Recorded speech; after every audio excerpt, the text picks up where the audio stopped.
So, about 6 months ago, my husband, 42 male, decided that he was going to have his sick mother, 67 female, move in with us. And the best part of that was that he did not even think that it was important to consult me before making such a huge decision. Even back then, I gave him the benefit of the doubt because he is a single child and my mother-in-law is a widow, so she didn't exactly have anybody else to take care of her. And she used to live all by herself before she moved in with us. A couple of weeks before she moved in, and the reason my husband thought he needed to take care of her was because she had somehow contracted hepatitis A and was finding it difficult to take care of herself. She had fallen really ill, and after a couple of days in the hospital, my husband decided to move her into our house without even checking with me first. Honestly, it was not a problem for me that she had been moved into our house. My problem was that he didn't even think that it was important to ask me. And we had a couple of fights about that in the initial stages, but eventually I tried to understand his position, and I agreed to let her stay with us until she got better. A huge part of the reason that I agreed was that he had told me that his mother was already diabetic and suffered from chronic osteoarthritis, so it's not like she was in the pink of health apart from hepatitis. She had comorbidities, and if something happened to her and he wasn't there to take care of her, he would never be able to forgive himself, since she was already pretty aged, and he wanted to be a good son to her and take care of her in her last days. That really touched me, and I put myself in his shoes, after which I decided to accept his decision. Besides, my husband and I, 36 female, have been together for 5 years, married for 3, and I've had a good relationship with both him and my mother-in-law so far. I used to get along quite well with my father-in-law as well until he passed away last year. So we had a fairly normal relationship, and I thought that I could overlook this one incident, which I didn't think was right. But after he moved his mother in with us, things started changing rapidly, and I could barely keep up. All of a sudden, I was expected to do twice the work because I work from home, but my husband has to go out. I had assumed that he would eventually hire a nurse and I would only have to take care of my mother-in-law while staying back home for a couple of days at most. However, when I discussed it with him, he told me that he had no intention of hiring a nurse for his mother because he thought it would be a waste of money since I was going to be at home anyway. And if his mother needed anything, she could just call out to me. He believed that having a nurse would be pointless, and even though both of us make a decent income, he was being weirdly stingy about the whole situation, and that did not sit right with me. We had had this discussion almost 2 weeks after his mother had moved in with us, and by then I had already started feeling exhausted because of all the pressure that was on me. Not only would I have to work professionally, but I also ended up having to help my mother-in-law with almost everything because she was so weak. I had to feed her. I had to walk her to the bathroom whenever she needed to use the loo, and I even had to do all my household chores alongside that. The worst part was cooking 2 separate meals, one for my husband and me and the other for my mother-in-law because she couldn't have the kind of food that we were having. It had started to tire me out, and when I brought it up with my husband, I expected him to be sympathetic towards me. But instead, he told me that I just had to deal with it because we couldn't afford to spend money on things we didn't need, like the services of a nurse. And he kept bringing up the fact that I work from home, so it would be easy for me to take care of my mother-in-law. I just had to set my mind to it.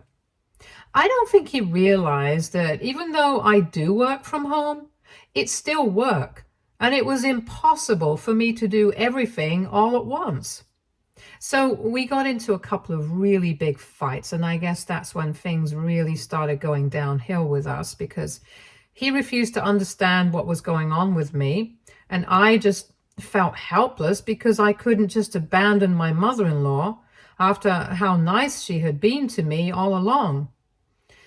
After every fight that I would have with my husband, I would still go back to taking care of her, and she would try to console me and would always be on my side, which is what made it harder to leave, because even though I had developed an emotional bond with her. But I guess I should have known that it was all fake, because even though she would always tell me that I was right, she never told her son that, which would have solved a lot of issues. At one point, I threatened to divorce him, but after that, he started trying to pacify me because he realized I was serious. After that, he started trying to come to a common ground with me, and eventually it was decided that he would take over more household chores and try to relieve me of my duties at home so that I could at least take care of his mother. It wasn't ideal, but at least it was something. So I decided to settle for it. And that was another mistake that I made, because even though he helped me out and stuck to his word for the first couple of months, soon he started slacking off and I was back to my old routine. Eventually, my mother-in-law's health did start getting better, but it wasn't good enough for her to help me out around the house. It was just really frustrating, and for the past couple of months, I've been fighting with my husband more frequently. The only reason I had been holding on was because I loved him, and no matter how much, we would eventually make it up to each other. He would apologize for everything that he did wrong and promise that he would try to change. And then for the next couple of weeks, he would actually change. But then, slowly, it was back to our old cycle. At this point, I can't even count how many times I had forgiven him and how many times I had vented to my mother-in-law about how everything was going wrong, and she had told me that eventually it would be fine again. It had been feeling like everything actually had been falling apart. And a couple of days ago, I realized that everything actually had fallen apart because my mother-in-law and my husband had teamed up and had been lying to me for the past couple of months. Because while rifling through our shared cupboard for something, I accidentally came across something that I was probably not supposed to find. My husband had definitely hidden it, because otherwise I can't think of a single reason he would put away medical records of my mother-in-law in a duffel bag and push it to the very back of our cupboard, where it was unlikely to be found. I couldn't understand most of it, but I did see the dates and call it intuition or whatever. But I just knew that something was off about this whole situation. So I decided to take a couple of pictures of those papers, and I sent them to my cousin, who happens to be a doctor. I waited for a couple of minutes for a response, and then I found out that the papers that I had come across were the results of some tests. And basically, my mother-in-law had been given a clean bill of health. From the date, I deduced that it had been almost 2 months since these results had come back, and my husband hadn't even bothered to tell me about it. Let alone my husband, not even my mother-in-law, had told me anything about it, even though I'm pretty sure that she knew that she was back to normal now.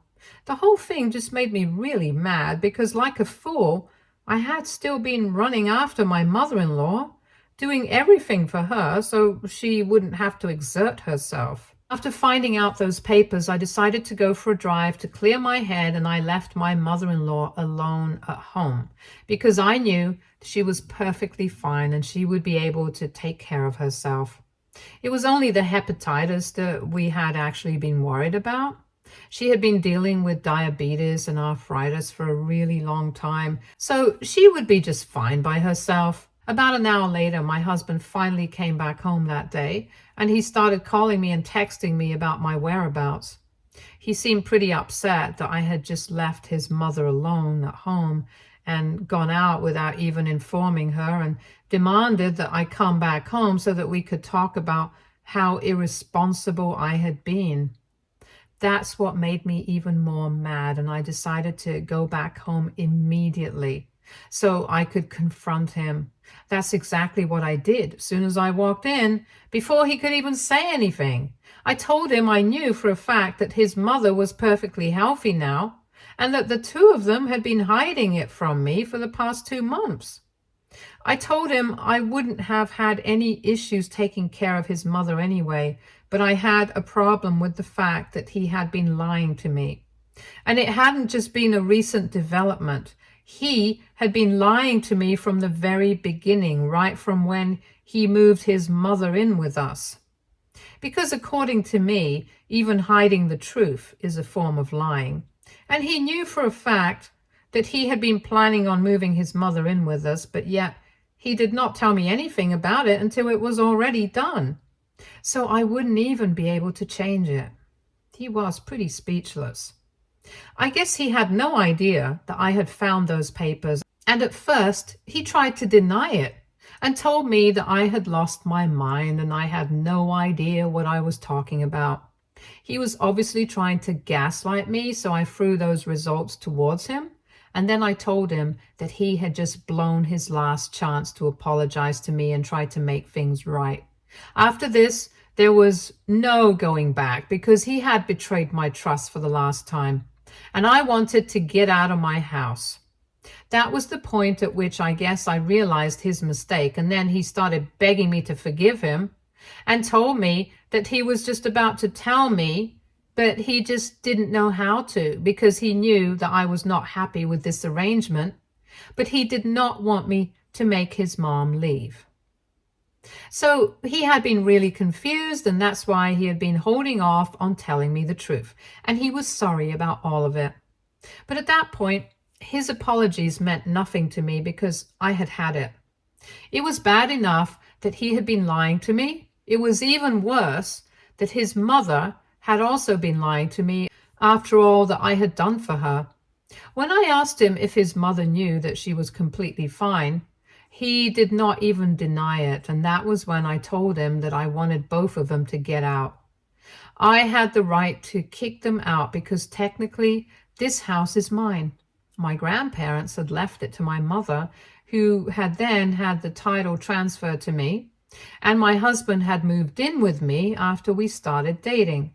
So I had every right to ask him to leave, but then he started crying and told me that he had nowhere to go, and neither did his mom, because apparently he had sold her house a couple of weeks after she moved in with us.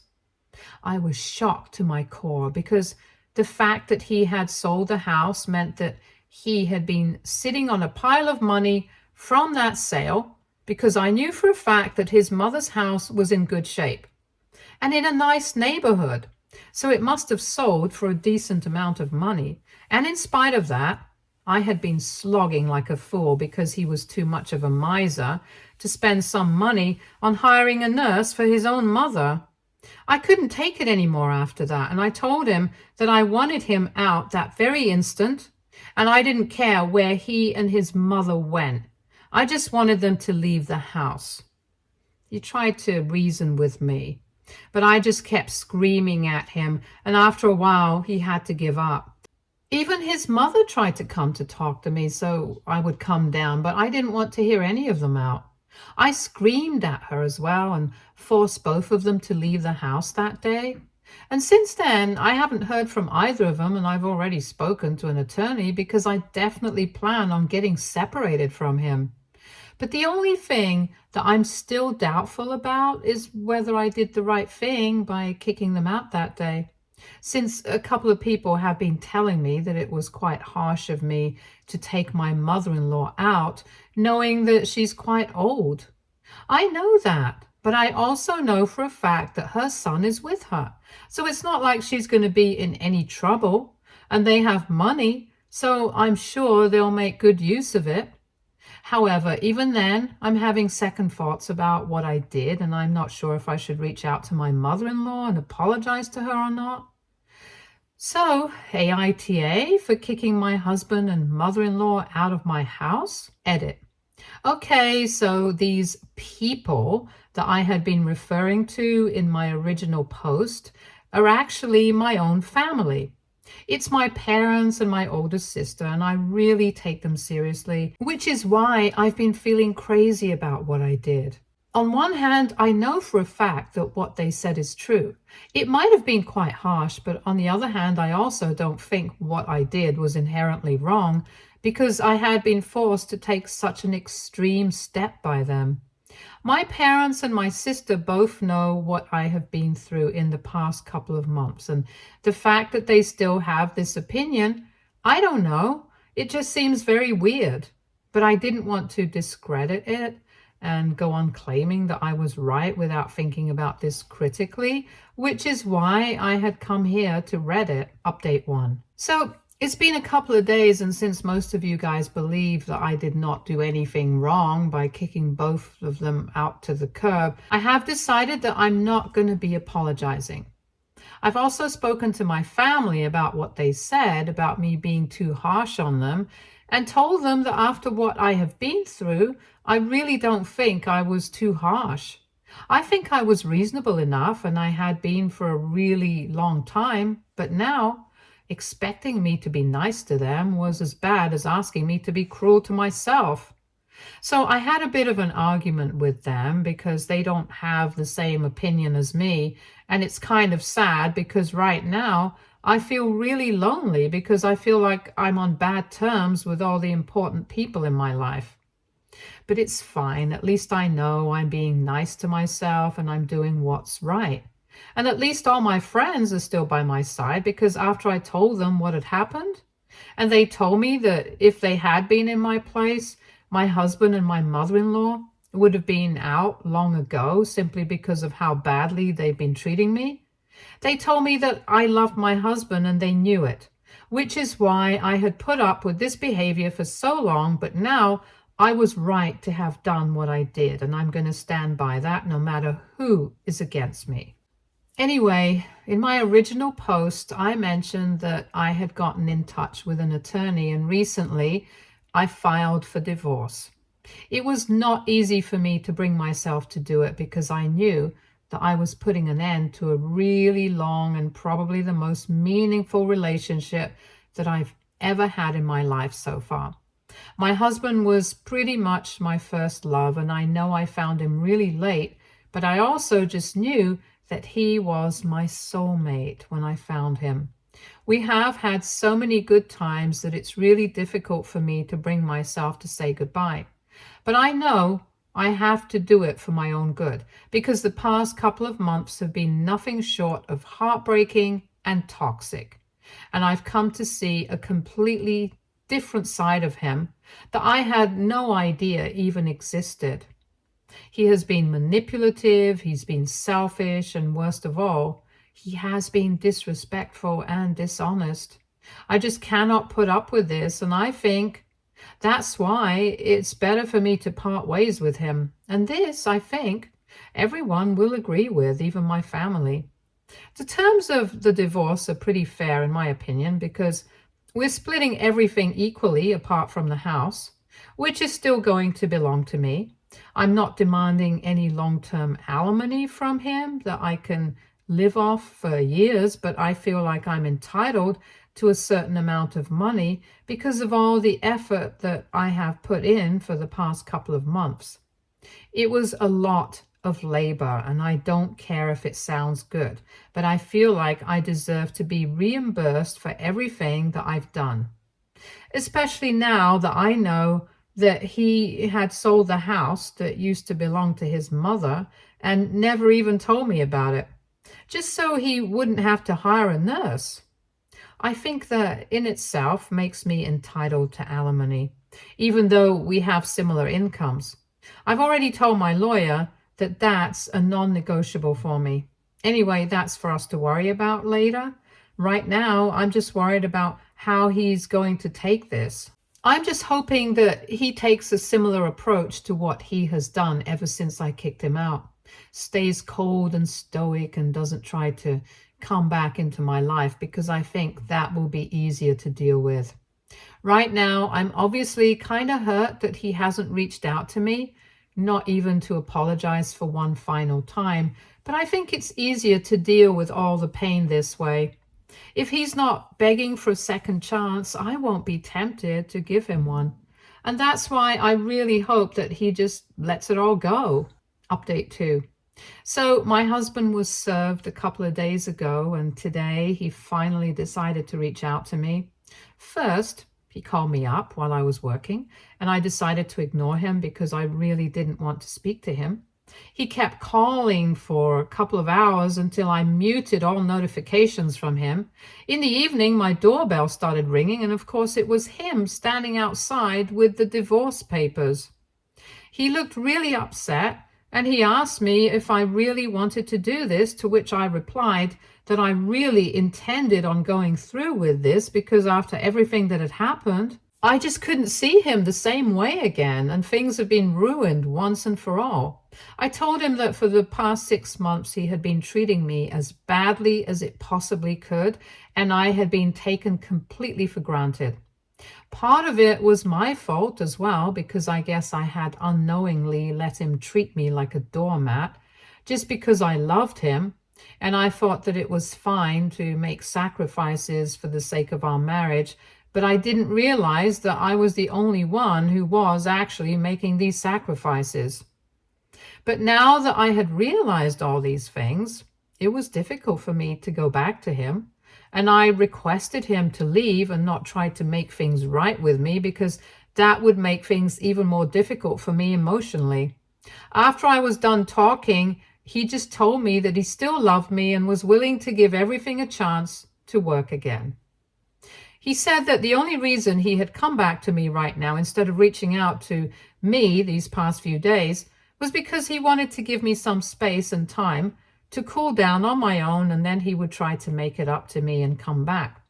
But he hadn't realized that I was going to take things so far and file for divorce. He tried to tell me that it was still not too late to try and fix our marriage, but that just made me really sad, because it made me see how he still didn't realize that for me, it really was too late. So I explained to him that I did not want to give our marriage a second chance because I had given him enough chances throughout the past couple of months. And all he had done so far was disappoint me. He kept on promising me that he would change and then breaking all those promises. And I was tired of having to deal with this over and over again. I ended up getting quite emotional, even though I had managed to keep my emotions under control until that point. But then I told him that I was just exhausted from having my heart broken by him so many times in such a short span of time. At that point, he started crying, and all of a sudden he literally fell to his knees, and that came as a bit of a surprise to me, because even though we have been together for a really long time, he's never been very expressive or romantic, and I've known that. And I've always been fine with it because I'm not really into that kind of thing anyway. But then when he was on his knees begging me to give him just one last chance, I couldn't help myself. And I literally started sobbing. For a couple of minutes, neither of us could bring ourselves to even say anything because we got so emotional. But eventually I told him to get back up on his feet because I had made up my mind and I was not going to go back on it. So I told him that while I really appreciated the fact that he had finally come to his senses and was trying to convince me to come back to him, I was afraid that it wasn't going to be possible because I had left him too far behind now emotionally. And even though I hadn't fully moved on, I was planning on doing so. I also told him that even if I did somehow manage to forgive him, I would never be able to bring myself to be on good terms with his mother ever again, because of the way she betrayed me. It was much worse. She and I had spent the entire day together for the past 6 months, and at least I was still fighting with my husband, but she had faked it all along. While pretending to be on my side, she was just lying to my face the whole time. And in my opinion, that was much worse and heartless than what my husband had done. So I couldn't ever bring myself to be nice to her after this. I didn't want to be the kind of wife who makes her husband choose between his mother and herself, because that way he would only end up resenting me, and I didn't want that. But he still did not leave. He kept trying to convince me that there was still a way that we could make this work and that it didn't have to end this way. But eventually I convinced him that this is how it was ending, whether he liked it or not, and I wanted him to leave instead of making this more difficult than it has to be. So after a while, he finally walked away and both of us were still crying, but at least we got the closure that we needed. I don't know how things are going to be from this point onwards, but I really needed this last meeting. I don't know how to explain it, but it really made me feel considerably better because I feel like I got a lot of things off my chest. I was afraid that I would be letting him go without truly having this final honest discussion, and now that I've had it, I feel ready to let him go. Update 3. Hey, so I'm currently in the process of getting divorced. A few weeks ago, my husband finally responded to the divorce papers and he's not contesting the divorce. He also agreed to all the terms with just a couple of minor modifications. So we just have to wait for the waiting period to be over and then we will be officially divorced. We haven't been speaking much. We've only stuck to speaking through our lawyers and that's it. I can't say that I'm over everything. I'm definitely not. But I'm trying to get over it. I'm trying to heal, and I'm doing everything to keep myself busy. I've also managed to reconnect with my family over the last couple of weeks. I guess they had a change of heart or something and reached out to me a couple of days ago to tell me that they were sorry for the way they had behaved with me earlier. They said that they had had a knee-jerk reaction to what I had said and hadn't fully understood what I had been going through, which had made me behave like that and forced me to take such a drastic step. But now that they had thought about it, they realized that I hadn't been all that wrong, and instead of supporting me during such a difficult phase of my life, they had been pushing me away, and they were really apologetic about it. I decided to forgive them, and we have been trying to patch things up as of now, and it's been going well. So that's how it's been, and I'm hoping that with time, things will get better. Update 4. So my divorce finally came through earlier this week. I've been having mixed feelings about it all week, and I decided to talk about it here so I could express myself a bit freely. Of course, I've already spoken to my friends and family about it, and they've all consoled me and told me that now I should just think about the future and stuff, the usual. But honestly, I just want to think about all the good times that I had with my husband, with my ex-husband to be precise. I know it sounds strange after everything that has happened, but I don't want to be bitter about this part of my life. If I decide to think about it hatefully, I'll never be able to truly move on. So I've decided to remember everything fondly and let it all go. I don't intend not to have any contact with him after this point, and I'm definitely not in love with him anymore. But I don't want to hate him either, if that makes sense. None of this has been easy, but I had to do it, and I'm really relieved that it's all over now. I'm also very sad that it's all over now, but it's fine. I'll get over it. I just felt like saying this. And yeah, I'm hoping for the best now. Stay tuned for more stories from Argo Relationships.